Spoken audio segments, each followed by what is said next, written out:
Assalamualaikum warahmatullahi wabarakatuh. Perkenalkan, saya Titi Nur Latifah dari kelompok 2 angkatan 3 gelombang 2 akan mempresentasikan tugas asinkronus kedua, yaitu mengenai analisis isu efektivitas kinerja individu berdasarkan tupoksi penyuluh perindak ahli pertama.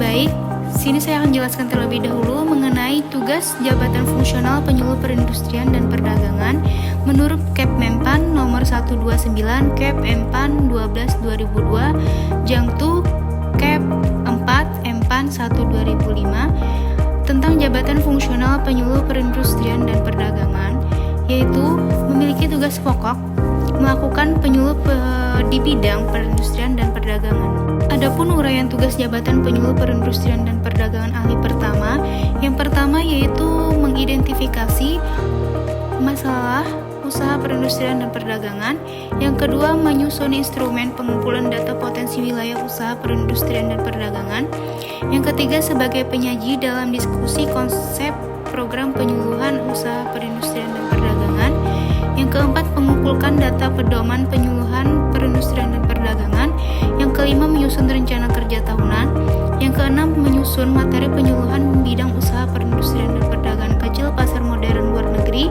yang ketujuh melakukan kunjungan tatap muka atau anjang sana kepada pengusaha bidang usaha perindustrian dan perdagangan kecil pasar modern luar negeri, yang kedelapan melakukan kunjungan tatap muka kepada kelompok usaha perindustrian dan perdagangan kecil pasar modern luar negeri, yang kesembilan menyusun proposal kegiatan mimbar sarasehan bidang usaha perindustrian dan perdagangan, dan yang ke-10 membuat materi atau modul untuk pelatihan perindustrian dan perdagangan usaha indah kecil pasar tradisional.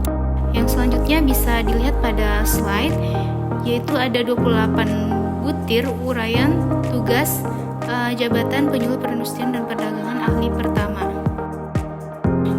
Selanjutnya di sini ada 5 isu berdasarkan tupoksi penyuluh perindustrian dan perdagangan. Yang pertama yaitu belum optimalnya penyusunan instrumen pengumpulan data potensi wilayah usaha perindustrian. Yang kedua, belum optimalnya penyusunan petunjuk informasi perindustrian dan perdagangan dalam bentuk media cetak poster. Yang ketiga, belum optimalnya kunjungan tatap muka atau anjang sana kepada pengusaha bidang usaha perindustrian dan perdagangan kecil pasar modern luar negeri. Yang keempat, belum optimalnya perekrutan calon wirausaha baru perindustrian. Yang kelima, belum optimalnya pembuatan informasi peluang pasar usaha perindustrian dan perdagangan. Selanjutnya di sini dilakukan tapisan isu dengan metode APKL. Yang pertama yaitu isunya belum optimalnya penyusunan instrumen pengumpulan data potensi wilayah usaha perindustrian dan perdagangan dengan total poin yaitu 17. Yang kedua yaitu isunya belum optimalnya pembuatan informasi peluang pasar usaha perindustrian dan perdagangan dengan total poin 19. Yang ketiga yaitu belum optimalnya kunjungan tatap muka atau anjang sana kepada pengusaha bidang usaha perindustrian dan perdagangan kecil pasar modern luar negeri dengan total poin 14. Yang keempat, belum optimalnya perekrutan calon wirausaha baru perindustrian dengan total 16.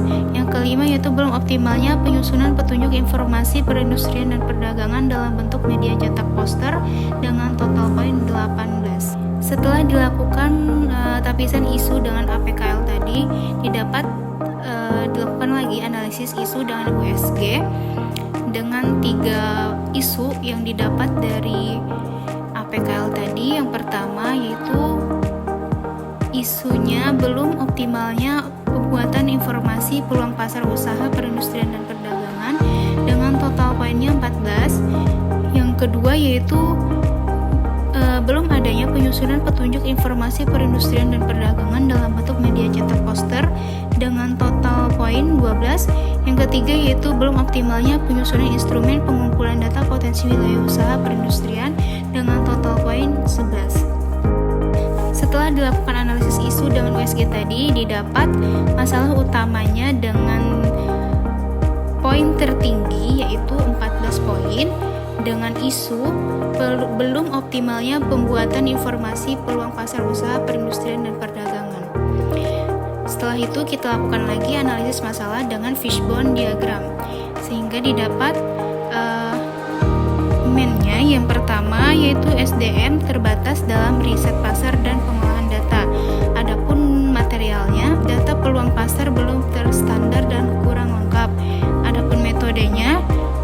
proses pengumpulan dan penyebaran informasi belum sistematis. Adapun mesinnya yaitu belum memanfaatkan teknologi digital untuk penyebaran informasi. Selanjutnya yaitu alternatif pemecahan masalah. Setelah dilakukan analisis masalah dengan fishbone diagram tadi, kita lakukan lagi pemecahan masalahnya yang dengan masalah utama tadi, yaitu belum optimalnya pembuatan informasi peluang pasar usaha perindustrian dan perdagangan, sehingga didapat akar masalahnya. Yang pertama yaitu terkait SDM terbatas dalam riset pasar dan pengolahan data. Adapun alternatif pemecahan masalahnya yaitu dengan melakukan pelatihan riset pasar dan analisis tren bagi pegawai dan juga pembentukan tim khusus informasi industri. Adapun akar masalah yang kedua yaitu data peluang pasar belum terstandar dan kurang lengkap.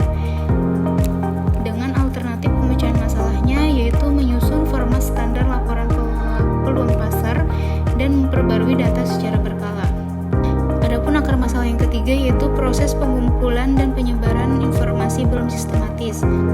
Adapun alternatif pemecahan masalahnya yaitu membuat SOP pengumpulan, verifikasi, dan publikasi data peluang pasar. Dan yang terakhir, belum memanfaatkan teknologi digital untuk penyebaran informasi. Adapun alternatif pemecahan masalahnya yaitu menggunakan aplikasi database dan platform online untuk distribusi informasi. Baik, mungkin itu saja presentasi dari saya. Salah dan hilafnya mohon dimaafkan. Terima kasih. Wassalamualaikum warahmatullahi wabarakatuh.